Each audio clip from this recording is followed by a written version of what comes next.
This man is a physicist named Robert Oppenheimer, and he is known as the architect of the apocalypse. Many consider him the most influential scientist in the world, for his invention of the nuclear bomb forever altered the course of warfare. Any potential conflict between major powers today could potentially lead to an apocalypse, all due to his invention of the nuclear bomb. Humanity witnessed the devastating power of this weapon when America dropped 2 atomic bombs on Japan. In a few moments, those 2 bombs ended the lives of hundreds of thousands of people. Imagine living with the knowledge that you created something that snuffed out so many lives and caused such immense destruction. The idea of something capable of literally destroying the world one day. Oppenheimer once famously said, "I become death, the destroyer of worlds." The name Robert Oppenheimer might sound familiar to you, and it's likely that you've heard more about him recently due to the new film release talking about his life. But how did he invent the nuclear bomb? What were the events leading up to it? How did the world change as a result, and how did it shape the aftermath? Oppenheimer was born in the year 1904, a time when the world was witnessing revolutions in the fields of science and invention, electricity, cars, and airplanes.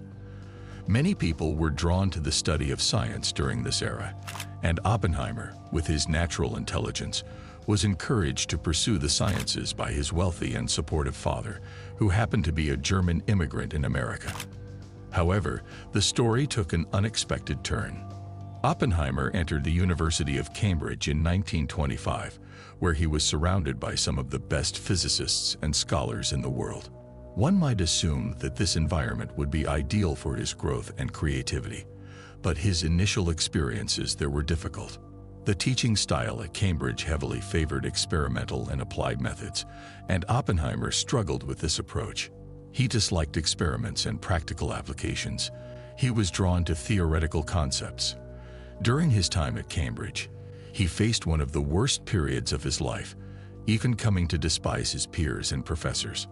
Isolated in his room, he would audibly sigh in depression, a fact attested to by his fellow students. The situation escalated to the point where he once attempted to poison an apple and offer it to one of his disliked professors. Fortunately, the professor didn't eat the apple, but the incident came to light later on. By making donations to the college and the professor, his father's wealth enabled him to avoid legal action. In the following year, 1926, Oppenheimer transferred to another university, the University of Göttingen in Germany, where he could delve into theoretical physics and quantum mechanics. These studies would play a significant role in his eventual invention of the nuclear bomb. The German university was a renowned institution where the most brilliant German scientists taught and conducted research. One of Oppenheimer's colleagues at this university was Werner Heisenberg, who would eventually be featured in the TV series Breaking Bad. Heisenberg, too, would become a prominent physicist and lead Germany's efforts in nuclear weapons development during the Second World War. At this point, Oppenheimer and Heisenberg were colleagues and friends at the same university, but 15 years later, during the Second World War, they would become rivals as each raced to develop the ultimate destructive weapon. Heisenberg worked for Germany, while Oppenheimer worked for the United States. However, Oppenheimer studied at a German university and excelled in theoretical physics, avoiding the experimental aspects he disliked. He distinguished himself as a brilliant student, earning the trust of his professors and transforming into a completely different person with high self-confidence. After graduating, Oppenheimer obtained his PhD and returned to America, becoming an academic professor. As the 1930s progressed, world events took a dramatic turn. The Americans, including Oppenheimer, closely monitored developments in Europe, particularly the rise of Hitler and Nazi Germany. Hitler solidified his grip on power, and the Nazi Party became the dominant force in Germany. As the years passed, tensions escalated. By the beginning of the Second World War in 1939, Germany's invasion of Poland had triggered a series of conflicts across Europe. At that time, Oppenheimer was a professor at the University of California. In the midst of this turmoil, one of his students delivered shocking news. Nuclear fission had been discovered by some German scientists. Oppenheimer was skeptical, as nuclear fission was widely considered impossible by many scientists, including Albert Einstein. Nuclear fission, to simplify, involves splitting an atom's nucleus by bombarding it with neutrons.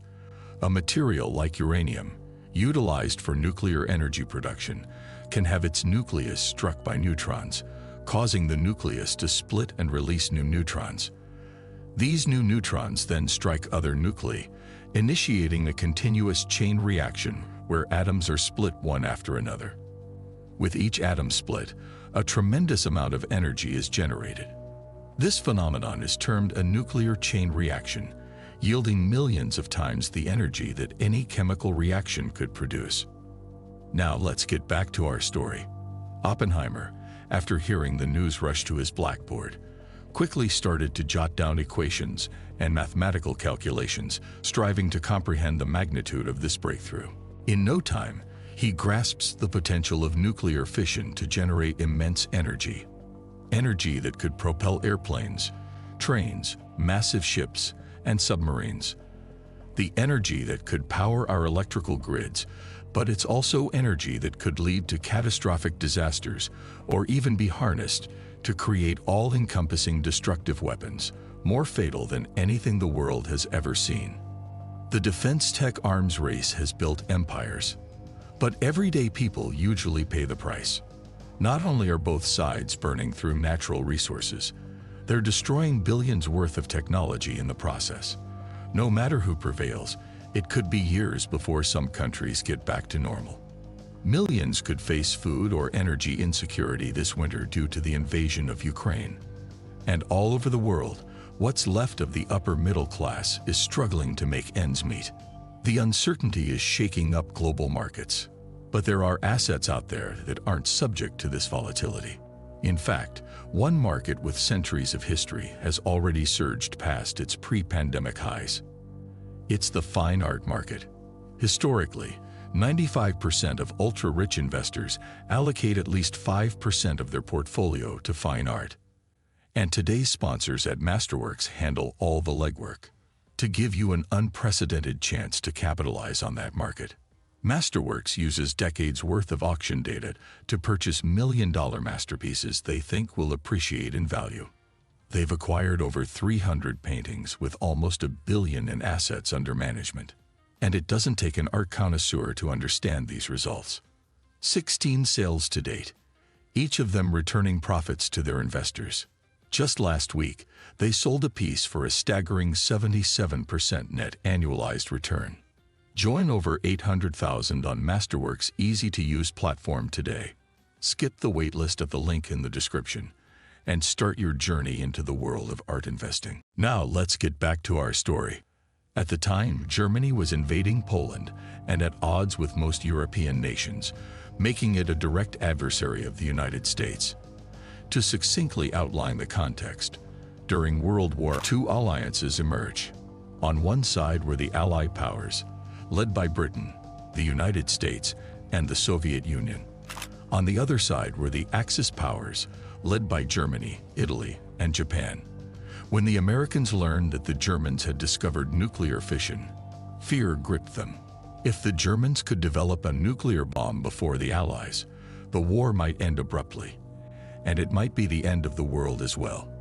The race to possess nuclear capabilities began. The U.S. leadership rallied its scientists, invested significant resources, and channeled their efforts towards being the first to harness this newfound nuclear power. In 1942, at the height of World War II, a top-secret project named the Manhattan Project was initiated. Its aim, to develop a nuclear bomb. The military was tasked with the project, led by General Groves, who was responsible for appointing the scientific minds behind it. They needed a scientific leader to guide the project on both theoretical and experimental fronts. This person would be at the helm of shaping the atomic weapons development. General Groves began meeting with prominent figures in the scientific community, physicists, chemists, and engineers. Among them was Oppenheimer. Upon meeting Oppenheimer, Groves was immediately put at ease. While other scientists struggled to convey their ideas clearly, Oppenheimer was able to explain his thoughts scientifically and succinctly. He outlined their objectives and the potential avenues to achieve them. Groves recognized Oppenheimer's ability and appointed him as the leader of the project. Thus, Oppenheimer became the scientist responsible for crafting the atomic bomb, and this surprised many, particularly within the scientific community. Undoubtedly, Oppenheimer was an exceptional and brilliant mind, widely acknowledged for his intelligence and understanding. Yet he lacked a track record of notable achievements in the field, which begged the question of why he was chosen. Additionally, Oppenheimer had shown a preference for theoretical work over hands-on laboratory experiments. However, despite the criticism directed at Groves for his choice, he remained resolute that Oppenheimer was the right person to lead the project. With Oppenheimer at the forefront, the project progressed. The next step involved securing a remote location for designing, manufacturing, and testing the nuclear bomb. This location needed to be isolated for secrecy and safety reasons. Ultimately, the vast, empty expanse of the Los Alamos area in New Mexico was chosen. Thousands of people, led by the military, converged on this area to build a city, a hub where scientists, engineers, and their families would reside, working on the project. During the city's construction, Oppenheimer's role was to assemble the finest minds and convince them to join the project. Fortunately, a considerable number of scientists had fled to the United States due to the ongoing war in Europe. Many of them were German, like Einstein, who had sought refuge in America, often due to their opposition to the Nazi system. This influx provided an opportunity for America to attract some of the most brilliant German minds. Oppenheimer personally approached many of these scientists, sharing the project's broad goals without revealing its exact nature, which remained secret. He presented the project as a pivotal endeavor that, if successful, could alter the course of the war and potentially even avoid all future wars. When they heard his words, they were enticed by the idea, wanting to be part of this grand project that would change the world. Oppenheimer's manner of speaking and his eloquence drew them to him. After the recruitment phase was concluded, thousands of people moved to the project site in the New Mexico desert, in the region known as Los Alamos. As we mentioned before, this newly constructed city was built from scratch, exclusively for the project's purpose. Scientists, engineers, and employees, along with their families, relocated to this city, where all necessary facilities were established to accommodate the families. Oppenheimer also had a family. He was married and had a child. The project was not an easy one, nor could it be completed swiftly. The scientists, including Oppenheimer, worked tirelessly day and night in their labs to develop the nuclear bomb before their German counterparts, who were also working on the same project under Heisenberg's leadership. 2 years passed since the project's inception, bringing us to the year 1944. The project faced numerous difficulties and challenges during this time. There were many problems and obstacles they encountered in their experiments. They had no clear idea of the appearance or mechanics of the nuclear bomb they intended to create. They debated whether to use uranium or plutonium. They contemplated various designs and models for the bomb. Yet each attempt presented new problems. The bomb's success required the meticulous coordination of countless elements. If any component fails, the entire project could collapse. The endeavor was intricate and demanding, so much so that Oppenheimer experienced bouts of depression and contemplated resigning and abandoning the project altogether. However, his colleagues convinced him otherwise, asserting that they must persevere no matter the challenges. Despite all the difficulties, they finally arrived at a design or model for the nuclear bomb that they believed would succeed. Their idea revolved around creating a small, compressed sphere made of nuclear plutonium. This ball was about 3 inches in diameter, about the size of a baseball ball, but it was heavy due to the dense nature of plutonium. It was surrounded by powerful explosives on all sides. When detonated, the explosion would collapse inward. The force of the blast would compress the plutonium sphere, causing its atomic nuclei to split. As previously mentioned, In nuclear materials, the splitting of one atom triggers the splitting of two more, setting off a chain reaction that produces immense energy, the nuclear explosion. This was the model they decided to pursue, naming it the Implosion Model. By the year 1945, specifically in April, several significant events had occurred. Firstly, the American president at the time, Franklin Roosevelt, passed away. Shortly afterward, within a week, Hitler committed suicide as the Axis forces collapsed and Nazi Germany surrendered to the Allied forces. Suddenly, the nuclear arms race came to an end, as the other side, Germany, was no longer a contender. However, did this mean that the Americans would halt their nuclear bomb project? Certainly not. The bomb had to be completed because it was the weapon that ensured America's global supremacy. They intended to deploy this bomb to showcase their power to the world and its potential use against any future adversary. However, even if the war was finished, the USA still had a relentless enemy that they had not yet defeated, namely Japan. Japan had been an ally of Germany before Germany's collapse and surrender. The war between Japan and America was a raging conflict, with each side relentlessly striking at the other, showing no regard for civilians or military personnel. It was an open war, but America's military far outweighed Japan's. Japan's defeat was inevitable.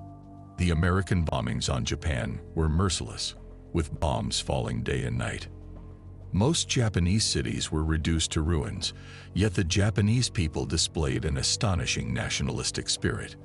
Regardless of their losses and the evident signs of their impending defeat, they steadfastly refused to surrender. This was America's nightmare. The Japanese were willing to die one after another, refusing to surrender to the enemy. This situation inflicted thousands of American casualties. While the Japanese losses were greater, their refusal to surrender posed a significant challenge. America didn't want to negotiate or bear these losses any longer.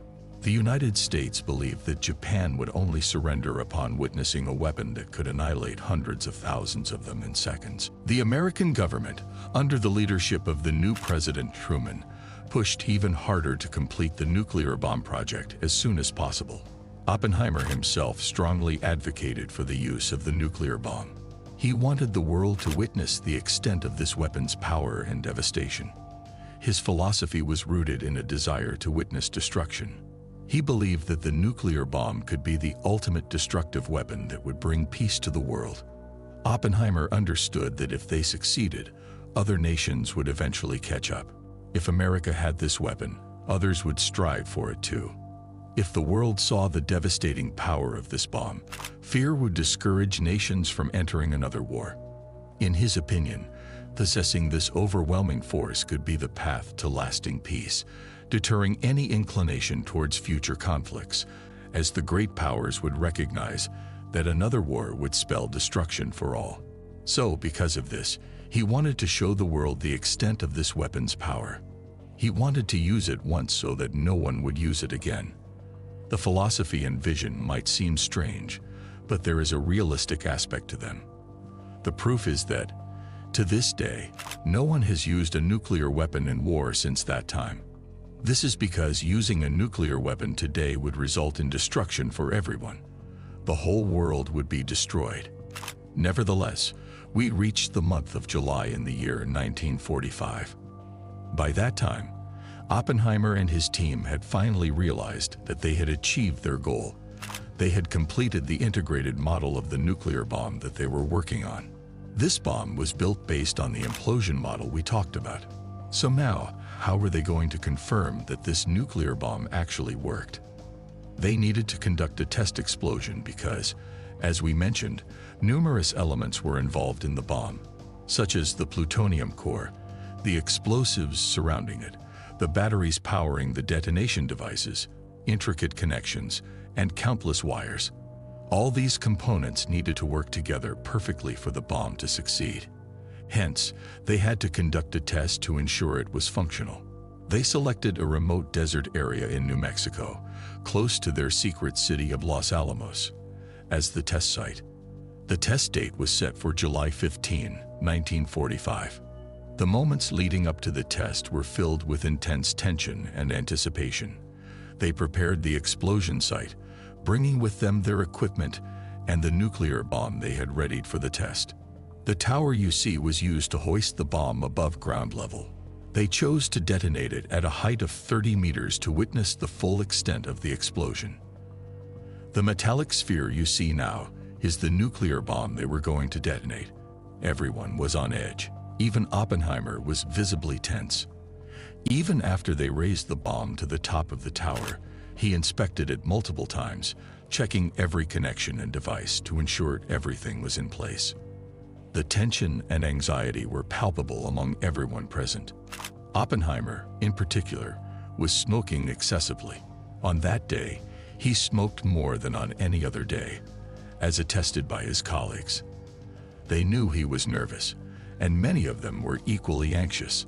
Imagine that there were concerns that this experiment might even burn the entire planet, as the bomb's power could trigger a reaction with the hydrogen present in the atmosphere. The high heat could lead to a process known as hydrogen fusion, where hydrogen atoms in the atmospheric layers combine. This fusion reaction generates an immense amount of energy. This principle would later serve as the basis for the hydrogen bomb, which would be invented later and would be more powerful than the atomic bomb. However, they proceeded with the test, and before dawn on July 16, 1945, the moment of detonation approached. Oppenheimer was in one of the fortified rooms they had built around the site, while the bomb was suspended on the tower at a height of 30 meters. Everyone was anxiously waiting, not knowing what to expect. Would this test succeed, or would it fail and potentially lead to a catastrophe? Oppenheimer was observing from a distant room, accompanied by his colleagues. Of course, they weren't the only ones present. There were numerous control rooms surrounding the site, equipped with cameras recording and soldiers on standby for any emergency. The alarm sirens blared to alert everyone to take precautions, and the countdown began. 9, 8, 7, 6, 5, 4, 3, 2, 1. And suddenly, the night turned into day. Those who were present at that moment said they felt as though someone had opened the door of a scorching oven, even though they were standing at a considerable distance from the explosion. An orange light filled the ground and the sky, followed by a deafening, thunderous sound. An intense force caused the earth beneath them to tremble. Flames and fire illuminated the scene, and they witnessed the birth of the first mushroom cloud, resulting from a nuclear explosion. All nuclear explosions result in this mushroom cloud formation, and what they saw in front of them was the first mushroom cloud in history. The scene was terrifying and horrifying. At that moment, Oppenheimer knew that they had reached a level of power that could potentially destroy the world. News of the successful test quickly reached the military leadership and the President of the United States, who were eagerly awaiting the updates. At that time, President Truman escalated his rhetoric against Japan, fully aware that he now possessed the weapon that would bring them to their knees. He emphasized the demand for Japan's complete and unconditional surrender, warning of dire consequences if they refused. Of course, those consequences referred to the possibility of nuclear bombs being dropped on them. Yet they had strategically kept the discussions about nuclear bombs vague, wanting to surprise the world. They were ready to drop a bomb that could annihilate hundreds of thousands of innocent lives in an instant. Back then, no one was pondering the ethical or humanitarian implications of using nuclear weapons. All they desired was for the war to end by whatever means necessary. While there could have been an alternative option, such as targeting a city or an area with fewer inhabitants to minimize casualties, while demonstrating their deadly force and instilling fear in the Japanese to force their surrender, the American leadership rejected this approach. Even Oppenheimer himself refused. They aimed for a devastating blow, as they believed the Japanese wouldn't surrender without a severely destructive strike. A special committee was formed to choose the city to be targeted with nuclear bombs, and they made a request to the Air Force to halt bombings in certain cities that could serve as suitable targets for the nuclear bomb. They wanted these cities to remain relatively intact for the purpose of testing the bombs. Ultimately, They chose Hiroshima, which was a strategically important city in Japan. It held a lot of military and industrial significance. On August 6, 1945, 3 American planes flew towards Hiroshima. One of them carried the nuclear bomb, called the Little Boy, which was dropped on the city. The moment of detonation was horrifying. Even the pilot and soldiers aboard the aircraft were astounded by the blinding flash that seemed to surpass the magnitude of the explosion itself. The devastation caused by the bomb was catastrophic. The city was reduced to rubble in an instant. There were no buildings, no trees, and no humans left. Estimates suggest that between 100,000 and 120,000 people lost their lives, with most perishing in the initial blast and others succumbing to injuries afterwards. President Truman then, in a speech, revealed the new power of the atomic bomb, declaring their complete victory in the war. He demanded the unconditional surrender of Japan and its emperor. In a strange moment during his speech, Truman exhibited a strange and provocative demonic laughter, as if he took pride in his accomplishment despite causing the deaths of hundreds of thousands of innocents. However, despite the devastating blow, Japan did not surrender immediately. Regardless, the Americans were ready with a second bomb. This bomb was named the Fat Man, and on August 9, 1945, merely 3 days after Hiroshima, it was dropped on the city of Nagasaki. The destruction was equally devastating as the first bomb. Although the city was smaller, the casualties were still substantial, ranging from 60,000 to 80,000 victims. The only positive outcome of this catastrophe was that Japan's emperor decided to surrender, sparing his people from complete annihilation due to these nuclear weapons. The unconditional surrender agreement was signed on September 2, 1945. And so, the Second World War came to an end, and the world celebrated across various nations. After years of non-stop conflict, the nightmare was finally over, and a glorious victory had taken its place.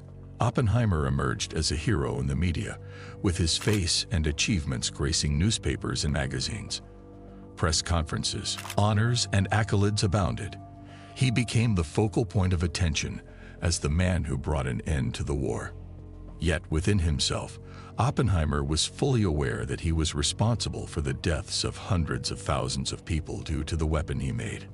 As previously mentioned, his wish was for the world to witness the destructive power of this weapon so that it would never be used again. Contrary to the prevailing sentiment, he saw the bomb as a means to foster peace. He believed that if a third world war were to erupt, it would likely mark the end of humanity, as now they held in their hands weapons of total annihilation that could obliterate everything. After the war ended, Oppenheimer distanced himself from the development of nuclear weapons, despite the military and the American leadership striving to enhance their capabilities. He contended that they had already achieved weapons that could obliterate cities and civilizations, and there was no need for further escalation. He tried to convey this message to the highest authorities, including President Truman himself. On one occasion, he secured an appointment to meet Truman at the White House and attempted to communicate his idea that there was no need for weapons further development. However, instead of engaging in a discussion, Truman posed a question to Oppenheimer. He asked, "When do you expect the Russians to develop the atomic bomb?" The question surprised Oppenheimer, and he wasn't quite aware of its implications. He replied, "I don't know, maybe in a few years." Truman interrupted him forcefully and retorted, "No, I know they will never develop it." He said this with a tone of aggression, as if he were asserting that the ownership of nuclear power belonged solely to the United States. At that moment, Oppenheimer understood that Truman was ignorant and didn't comprehend the nuances of this scientific field. It seemed that physics was beyond his understanding. Oppenheimer, however, attempted to convey the notion that the world doesn't need these weapons. He extended his hands and said to Truman, "Mr. President, my hands are stained with blood."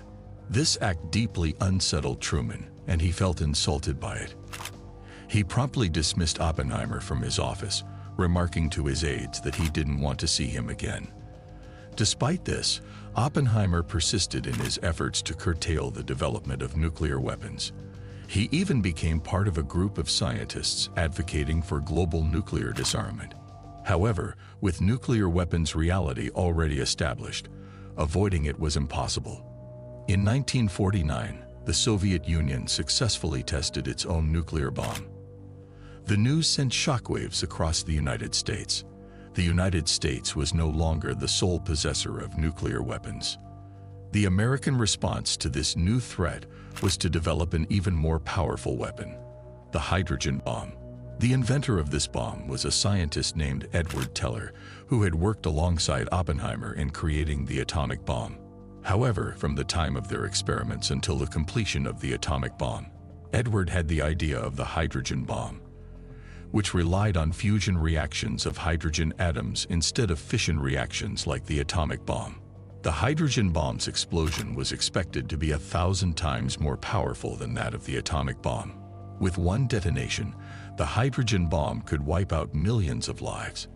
While the atomic bomb could obliterate cities, the hydrogen bomb had the potential to eliminate entire countries and races. Despite all the objections raised by Oppenheimer and the scientists aligned with his views, projects to develop these bombs persisted. Due to his dissent, Oppenheimer made numerous powerful enemies within the government. In the end, he encountered numerous challenges and even faced accusations from his past. Prior to the war, Oppenheimer had leaned toward communist ideologies. Even his previous lover was a staunch communist, as was his wife afterward. Also, his brother was a member of the Communist Party. After the end of the Second World War and the onset of the Cold War between the United States and the Soviet Union, American authorities began considering anyone associated with communist ideology a security threat. Surveillance by intelligence agencies such as the FBI became commonplace.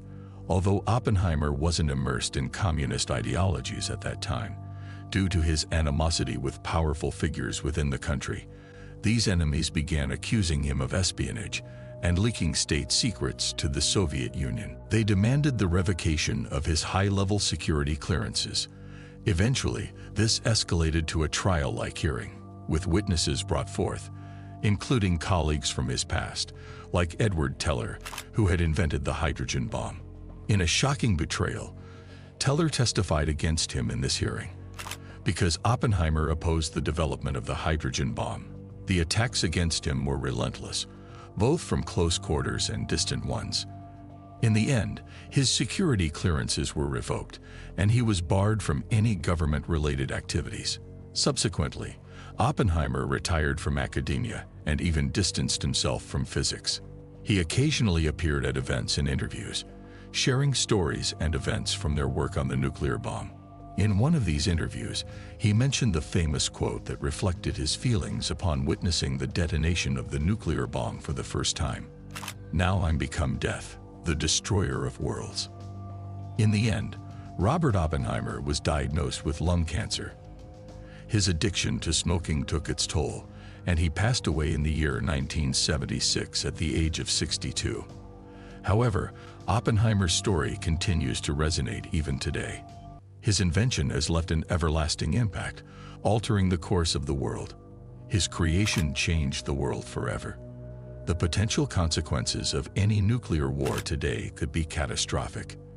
The human race could very well face extinction and the demise of its civilization. And here we come to the end of our story. Feel free to share your thoughts in the comments section, and don't forget to subscribe to the channel and hit the like button if you enjoyed the video.